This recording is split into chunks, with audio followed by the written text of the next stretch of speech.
통진당이 우리가 의원직 포기 못하겠다. 소송을 하겠답니다. 법적인 판단에 앞서서 통진당의 이런 대응에 대해서 정치적으로 어떻게 보십니까? 그러니까 일단 의원직 포기 못한다는 것은 뭐 당연한 얘기겠죠. 왜냐하면 뭐 우리 헌법에 명문화된 규정이 없다는 거니까. 근데 뭐 헌법 해석의 문제라기보다는 정치적으로 우리는 죽지 않았다는 것을 끊임없이 보여줘야 될 것이고, 이게 내년 4월 보궐선거까지 아마 연장될 것이다. 그러니까 정치적 활로를, 그러니까 그 헌재로부터 정치적 사망 선고는 받았지만 예.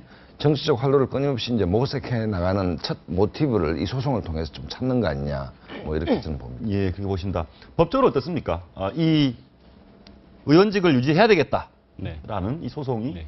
승산이 있습니까? 저는 개인적으로 승산이 없을 거고 아마 소송 대상이 되지 않는다고 판단해서 각하를 하지 않을까 싶습니다. 각하라는 것은 그러니까 아예 판단 안 하겠다. 예, 사법심사의 대상이 되지 않는다라고 판단할 예. 것 같은데, 왜냐하면 그 우리나라의 그 통치 행위라든가 아니면 고도의 정치적 결단에 대해서는 사법부가 심사를 하지 않고 사법심사의 한계를 벗어났다라고 하는 사례가 많이 있습니다. 근데 사실 이번 사례 같은 경우에 그 헌법재판소가 위헌정당 해산을 결정을 하면서 비록 헌법재판소법에 명문의 규정은 없었지만 정당 해산의 실효성을 확보하기 위해서는 의원직을 상실하는 것이 맞다라는 정치적 결단을 했습니다. 예. 만약 이에 대해서 사법부가 다시 한번 심사를 하게 된다면 헌법재판소의 그 고도의 정치적 결단을 뒤흔드는 것이 될 것이고, 자칫하다가는 대법원과 헌법재판소가 정면 충돌할 우려도 발생할 수 있습니다. 이 경우에는 대법원이 충분히 헌법재판소의 정치적 결단을 존중을 하고 정당 그 해산의 실효성을 확보한다라는 헌법재판소의 결정을 존중하겠다 해서 사법심사의 대상이 되지 않는다라고 하는 것이 사법체계의 근간을 유지하는 것이 아닐까 생각합니다. 알겠습니다. 이영수 평론가님. 그런데 그러면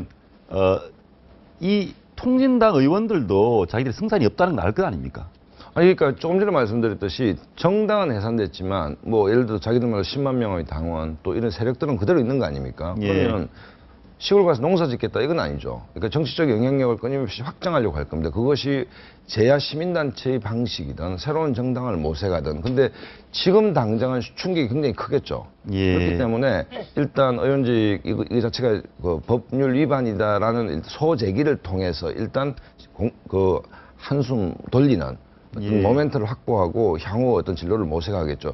1차적으로는 내년 4월 보궐선거에 어떻게 임할 것인가. 이게 이제 관건이 될 거라고. 이런 메시지가 자기 지지층을 결집시키고 아직도 살아있다는 것을 보여주는 나름대로의 효과가 있을 거라고 보세요? 예, 그렇죠. 남남은 갈등을 계속 지속시켜 나가려면 뭔가 해야 되기 때문에 이분들이 일단 소제기를 해놓고 이런 노력들을 기울인다고 생각하고요. 그다음에 지금 제가 좀 전에 우리 변호사님 말씀하셨듯이 우리나라에 지금 성문헌법 체계가 있지 않습니까? 그 성문헌법이 없을 때는 판례나 결정이 성문헌법과 똑같은 결정을 갖기 때문에 이번에 뭐 당연히 이게 똑같이 결정이 날 것 같고요. 저는 이제 우리나라 이번에 헌재 결정이 정당은 안 된다라는 뜻이죠. 우리나라 사회에서 절대 활동하지 말라 이런 뜻이 아니고 국회의원을 내보내고 어떤 정당 활동이 안 된다는 거지. 사실 우리나라 지금 이적단체들 많이 있지 않습니까? 예. 이적단체로 지정을 하지만 해산은 안 하지 않습니까? 예. 이적단체니까 여러분들, 국민 여러분 여기 가까이 가지 마십시오. 이런 신호만 보내는 거거든요. 그러니까 이분들이 다시 또 어떤 단체를 만들고 뭐하고 이렇게 해서 자기들의 활동을 하는 것까지 우리가 일수하는 것은 아니니까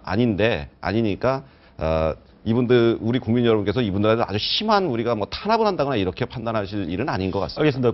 방금 말씀하신 대로 당은 안 됐지만 개개인의 활동은 할 수 있다. 그러면 당은 안 된다고 했으면 통진당의 비례지방의원, 비례대표, 당 이름을 걸고 지방의원이 된 사람들 오늘 판결이 내립니다. 자격을 유지하는지. 이 부분이 법무부가 좀 간과한 측면이 있다. 그러니까 한꺼번에 이제 헌재에 물었어야 되는데 이분을 빠뜨렸죠. 빠뜨렸는데 상적으로 생각하면 우리 변환봉 변호사 계시지만 제 상식, 저는 법률 전문가가 아닙니다. 다리가 하나 있는데 여기에 마차가 못 지나갑니다라는 예. 경고문이 있는데 탱크가 지나가서 다리가 무너졌다. 그러면 탱크 지나가지 말라는 표지가 없는데 지나갔다. 이런 논리와 비슷하거든요. 정당 공천을 받은 국회의원이 헌재가 의원직을 상실한다고 됐으면 예. 정당 공천을 받은 지방의원도 당연히 같이 상실이 되는 것이지. 상식으로는 그렇죠. 그러니까 제 상식은 그렇다는 얘기입니다. 예. 다만 이제 논리적으로는 이제 저는 약간 법무부가 어떤 생각을 했냐고 추측을 하냐면, 국회의원 같은 경우는 대의제에 따라서 국민 전체의 대표자라는 입장을 가지게 됩니다. 근데 현대 민주주의는 아시겠지만 정당제 민주주의가 발달됐기 때문에 국회의원이라고 하더라도 국민의 대표자 이전에 정당의 기속성이 강하다고 봤던 것 같은데, 지방자치의회 같은 경우는 풀뿌리 민주주의라 그래가지고 지역민 전체의 대표라기보다는 어떤 지역에 맞는 공약을 들고 나왔으니까 좀 더 지역성이 강조가 되기 때문에 아마 달리 본 것이 아닐까 아닌가라고 개인적으로 추정은 합니다. 다만 이제 오늘 기사를 보니까 중앙선관위에서 지방의회도 비례직 대표에 대해서는 의원직 상실 여부를 결정을 하겠다고 하는데 제 개인적으로는 사실 이걸 중앙선관위가 유권 해석에서 의원직을 상실하는 것보다는 법원에 부담을 넘기는 것이 맞다고 생각합니다. 법원에 법원에. 의원 직무집행권이 가처분이라든가 아니면 소송을 제기해서 이 의원들의 헌법재판소 결정 취지에 따라서 의원직을 유지하는 것이 맞느냐 해서 법원에 물어봐서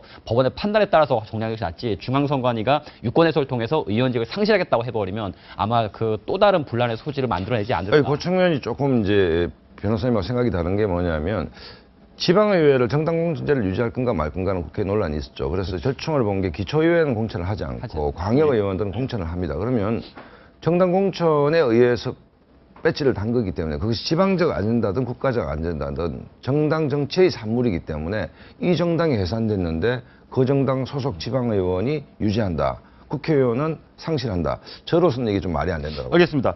거기서 하나 더 봐야 될 것이 자 이런 논란에 대해서 국민들의 여론이 어떤지를 한번 보겠습니다. 통진당 해산 결정을 국민들이 어떻게 보는지 여기 보면 한번 물어보겠습니다.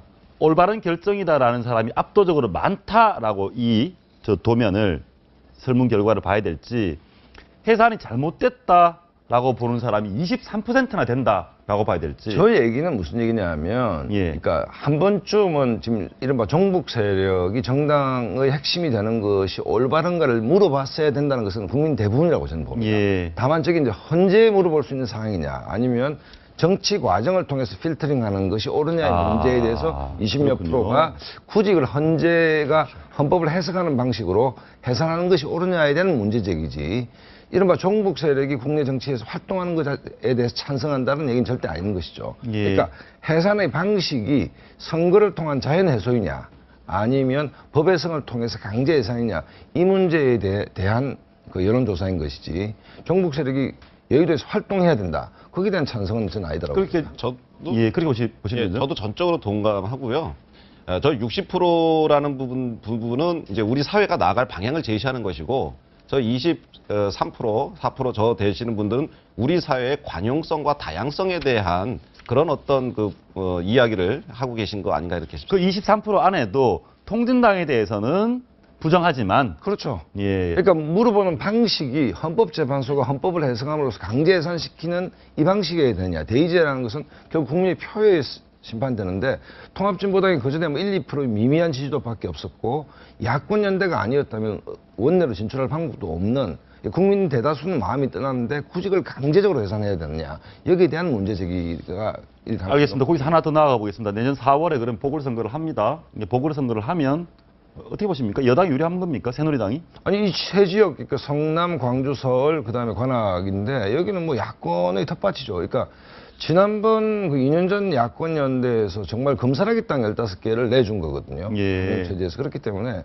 새누리당이 뭐 여기서 유리하다라고는 저는 보지 않는데 않는다. 다만 한 가지 변수가 이제 만약에 이 통진당 지금 현직 의원들이 무소속으로 나온다면 출마를 했을 때 반집 개갑을 박빙으로 갔을 때 이 사람들이 갖고 있는 1, 2%가 굉장히 큰 영향을 미칠 수 있다.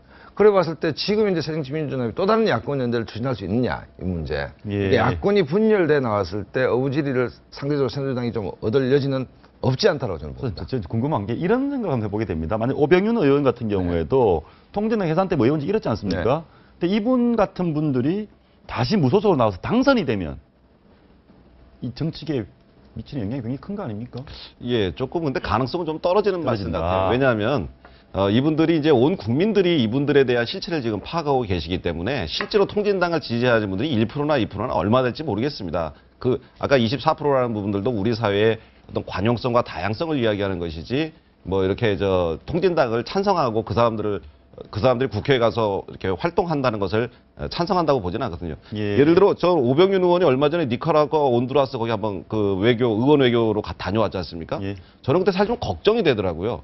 저분들이 의원 외교 활동을 해서 나가가지고 외국의 대표라든가 의원들을 만날 텐데 거기에서 혹시 대한민국 문제 있는 국가다 이런 얘기를 하면 어떻게 되겠습니까? 뭐 지나친 비약이라고 할 수도 있겠지만 저분들이 이번에 통진당에서 지금 이렇게 우리가 다시 선거에 나갈 거다 얘기하는 것은 지금 여론이라든지 이런 것들을 한번 보기 위해서 그런 것 같고요. 예. 원래 대개 저렇게 이 사람들이 이제 원래 그 통일전선 전술이라든지 이런 것들에 능하지 않습니까? 힘이 약할 때는 합치고 그다음에 어떤 것들을 도모하다가 그게 와야 됐을 땐 다시 밑으로 내려가서 하방 작업을 또 하죠. 그래서 예. 아마 이번에 문제가 돼서 국민들에게 다 노출되신 분들은 다시 점조직이라든지 밑에서 활동을 해 나갈 거고 새로운 얼굴들 그리고 국민들이 의심하지 않는 얼굴들 다시 내세울 가능성이 높습니다. 알겠습니다.